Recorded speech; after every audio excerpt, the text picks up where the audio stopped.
Hi everyone and welcome to my kitchen. My name is Terri and today we're going to make bumbleberry jam.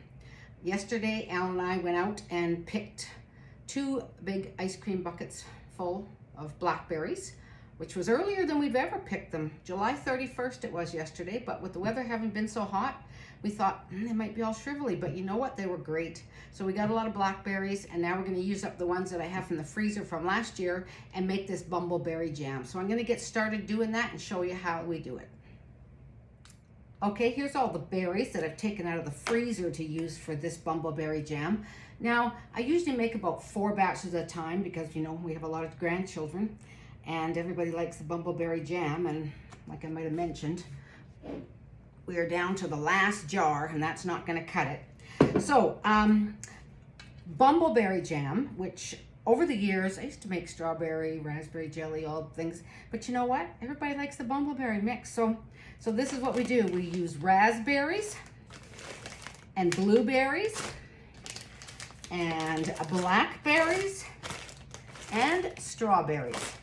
Mix all 4 of those together and it's delicious. So what I'm going to do with these, because I've found in other years that these blackberries and the blueberries don't break. If I have to mash them by hand, it's too much work. I use the food processor. I have a brand new food processor, but I really like using my old one. So I'm going to food process some of these to break them up into a little bit smaller chunks for the jam. Okay, I'm just about done the first bag of blackberries. Because they're so hot, you know, blackberries have a lot of seeds and stuff, so doing them this way makes the jam much nicer. And also, after I've got these all blended up and mixed together, I'll measure the 4 3/4 cups I need for each batch. And if I'm a bit short or whatever, then I can run down and get some more and defrost them. So we'll get working on that and finish up with these blackberries. Next, I'm just going to add some blueberries. These are actually blueberries from our blueberry bushes from last year. Blackberries that we picked, raspberries from our own raspberries. The only thing I'm using that wasn't grown in our garden are strawberries. And you know, we're still working on that. It's an experiment in progress. So maybe by next year we'll have enough strawberries that the whole jam will be made from berries from our garden. Let's hope so. Okay, here we go. Strawberries. So far, what have we got? Blueberries, blackberries, and now the strawberries. The raspberries almost don't need to be put through this, but I think I will anyways. Okay. All right, because these raspberries are such a soft fruit, I'm not going to put them through the food processor. It'll just totally disintegrate them. I'm just going to use this, like I said, this potato masher. Just lightly mash them instead, and that'll be enough. And there might be the odd chunk of them, but like I said, they're a soft fruit, and compared to in the jam having a blackberry or a blueberry, they're fine just like that. In fact, that second bag of raspberries, I didn't even bother using the potato masher. I just dumped them in, so they'll be good.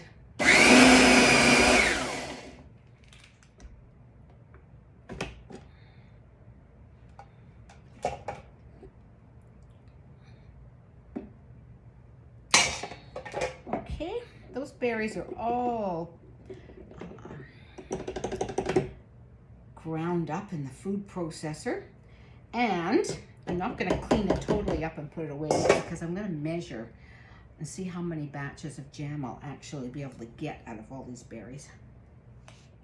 Okay, what I'm going to do now is I'm going to measure. I've mixed all these together really well, and I'm going to measure every batch of jam, which makes, depends what size of jars you use, but I use, for instance, have about 3 of this size, which is a pint, and then a 1/2 pint, so 3 1/2 of them for every batch. These jars have all been cleaned and sterilized. I'll turn the oven on and heat it up when I go to use them. So they're all in there ready. And so for every batch of jam, 3 3/4 of a cup of the prepared fruit, and then a 1/4 cup of lemon juice to make it 4 cups. So what I'm going to do right now is I'm going to go through and measure and just see how many batches I'll be able to get from this. And before, I didn't want to start making it now, because what if I just need to use blueberries, then it won't be proportionately balanced with the fruit. So I'm going to measure it and make sure I have how much I'd like. Well, that didn't work out too badly. This is enough for the, or this will be the 5th batch of jam, and it made 3 cups, and I need 3 3/4. So I'm going to run downstairs, grab a few raspberries, which thaw very fast, and I'll get them, and I don't even need the food processor for them. And then it will make up to the 3 3/4, and I'll be able to make 5 batches of jam. Pretty much all cleaned up, as good as we can get. Gonna make this jam now. So all this lovely fruit is all mixed together in a good enough chunks. The raspberries will break down a bit more. I've measured out the first 3 3/4 cups of the mixed fruit. It also then calls for 1/4 cup of lemon juice to bring it up to the, to bring it up to the 4 cups.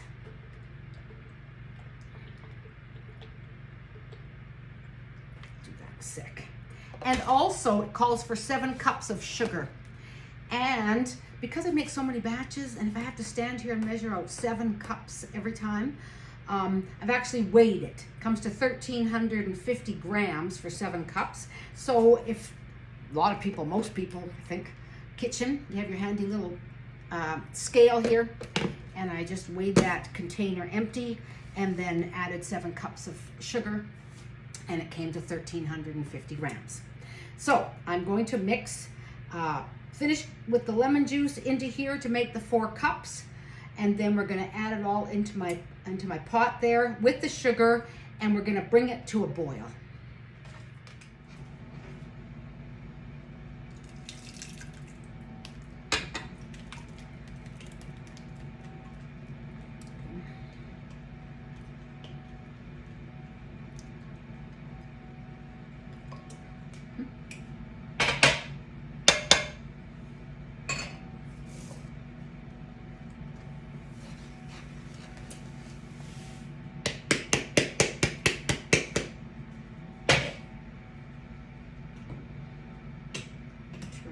To pretty high heat to bring this mixture to a full rolling boil, and boil it hard for 1 minute. After you've done that and had it boiling for a minute, then you take it off the heat and you immediately pour in the liquid Surto.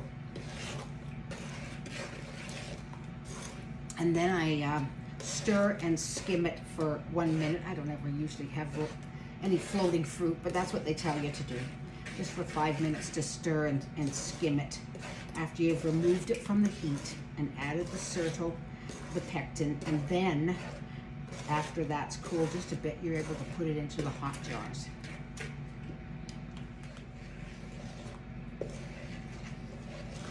While we're stirring this and bringing it to a boil, another thing I have heating on the stove is a little wee bit of water in this pot, and an old soup or whatever can, and I use it to melt the wax for on top of the jars. Now, paraffin wax has gotten extremely expensive. It's over $10 for one of these waxes. So what I do, I started a few years ago, is I save the wax. I know all you people I give the jam to don't save the wax, but I do. And then I wash it and clean it, and then it's melted and heated on the stove, and I haven't had any problem, and it comes out very nice and clean after it's washed and you've just popped it off of the jam. So I take those and I put that into this pot of a little bit of water, turned on low, medium low, and we'll melt that wax When the jars have been filled, I pour a little bit of wax on, and then when it's cooled and it starts to set, I put another layer of wax on, and I just rotate the jars ever so gently to seal all around the edges. So we're getting to, it's getting more. Be patient. Ourselves. You're doing a very good job, honey. Good job. When did you get so good at doing this over the last 50 years? Because I've been used for 50 years. Yes, you have. That's what I just said. Clean out your ears. Good job. Okay. As soon as it boils hard for a minute, we'll put the timer on for 1 minute.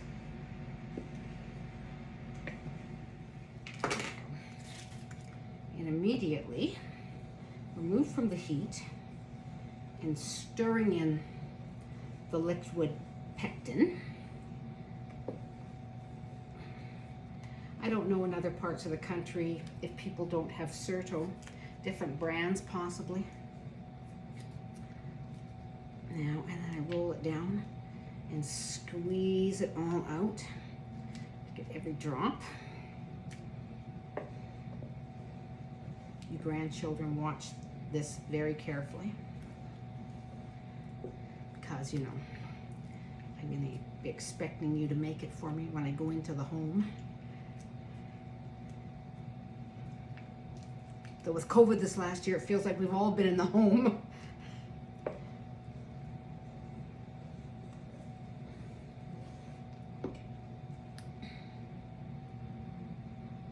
Okay. Then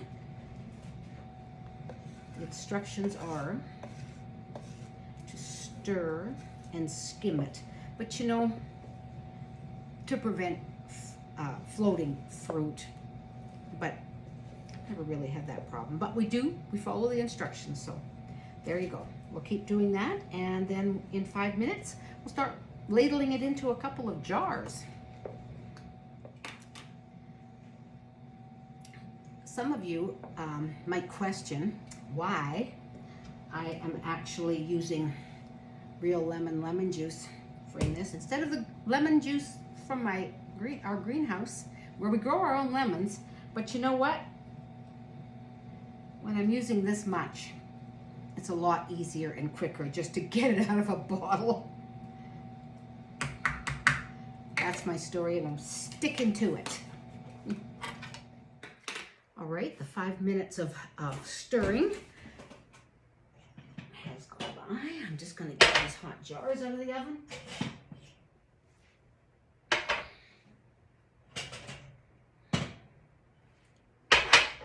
Nope. There we go. Turn those over. What did I have? What did I have on this?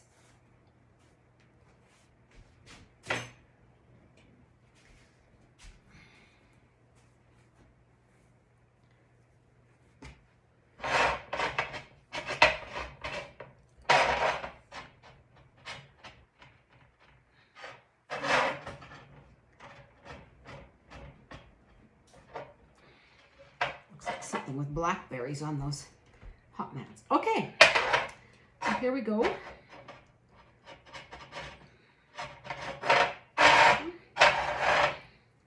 There's the oven. And this.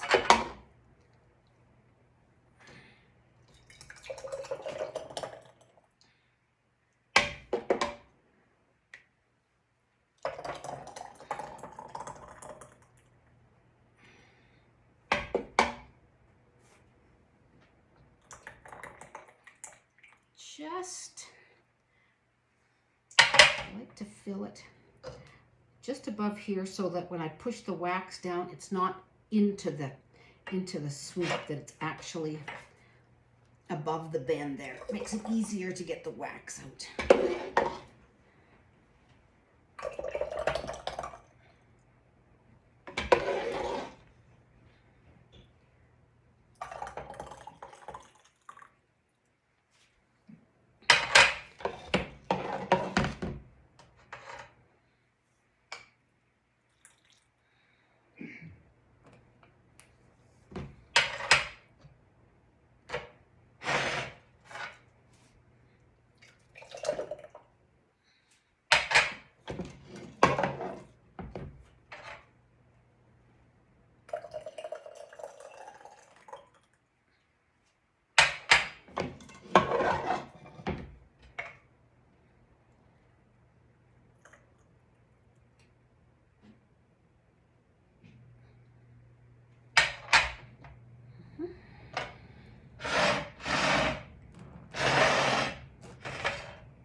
Okay, that's done those, and it just made just a wee bit more in here that I will put into, this is a good odd jar, that a little bit extra can go into.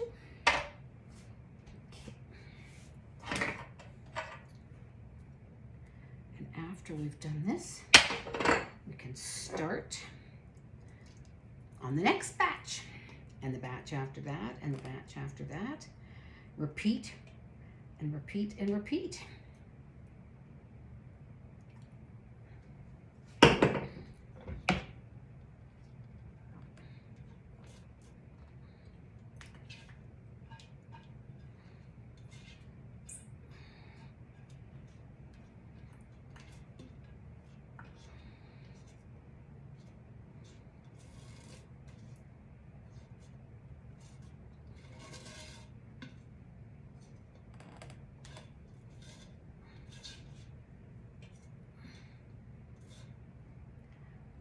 Okay, now I'll just get this going again, get Alan stirring, and I will show you how I put that first layer of wax on.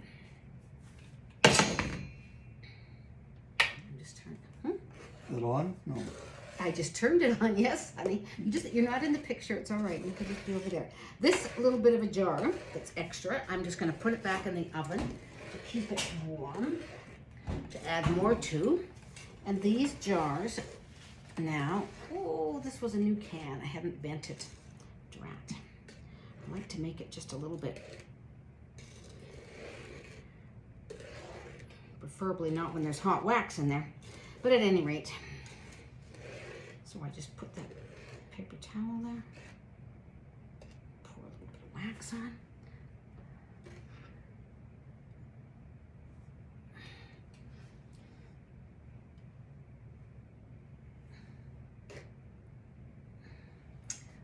There we go. Okay. All right. That's good. And I will put one more layer of wax on after that sets, and then I will take it and roll the jars around to make sure they're good and sealed. I kind of do that a little bit with this bit too as I take them over to this board over here.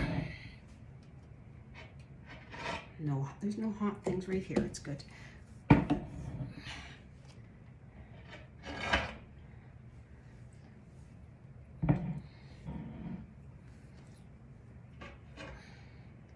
we go. Okay, on to the next batch. All right, we're just about all done. Batch number 5, right here, putting the wax on. It's 5:45. We started at 2:15, so what is that? 3.5 hours.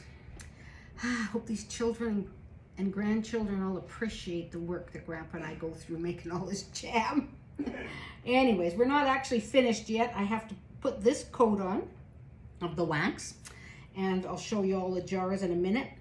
And then when they're cool, I will heat up more wax, and I'll put a final thin coat on and roll it around. And then I make fancy little labels with the name of the jam and the date. So we'll do that, and we'll be back shortly. And here's all the jars cooling on this wooden board. 21. Some of them are the big jars, some are the littler ones, and the wax setting at different stages. Some of it's still clear, still setting up, but anyways, there they all are.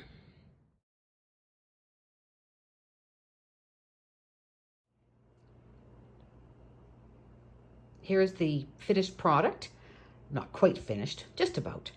All the jars have had a second layer of wax put on them. They have cooled and set the wax, and so I have put on the lids for the jars that just needed the lid, or the ones that were actually a canning pint that had a lid and a band. I reuse these lids because I'm not pressure canning them or sealing them. They're just on there because there's the wax seal underneath. So those are all done, and then I've made the labels. So we make sure that we know which year they were made, and what's in the jar. So in a few minutes, I will finish the rest of these and take them downstairs and keep some jars out to give to the kids. Now, as I get ready to sign off, I'll just give you a little picture here of the Bumbleberry Jam recipe. As you recall, 1 cup of the ground blackberries, 1 cup of the ground blueberries, 1 cup of lightly crushed or not crushed raspberries, 3/4 of a cup of the ground strawberries. I do the 3/4 of a cup in the strawberries because usually I have to buy strawberries. Everything else is free out of my garden. 1/4 of a cup of lemon juice to make it to the 4 cups, 7 cups of sugar, and 1 pouch of the Certo liquid. And then all mixed together, brought to a hard boil on high heat, and boil it hard for 1 minute. Remove from the heat, stir in the Certo right away, and then for 5 minutes, stir it and to prevent floating fruit. Pack it into the warm or hot sterilized jars from the oven.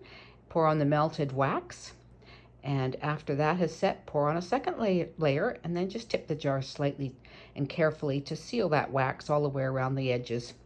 And cover with the lids and label. That's it. It's not too difficult, and it makes delicious jam, and it's so nice to have your own. So you guys all take care, stay safe, and talk to you again soon. Bye-bye.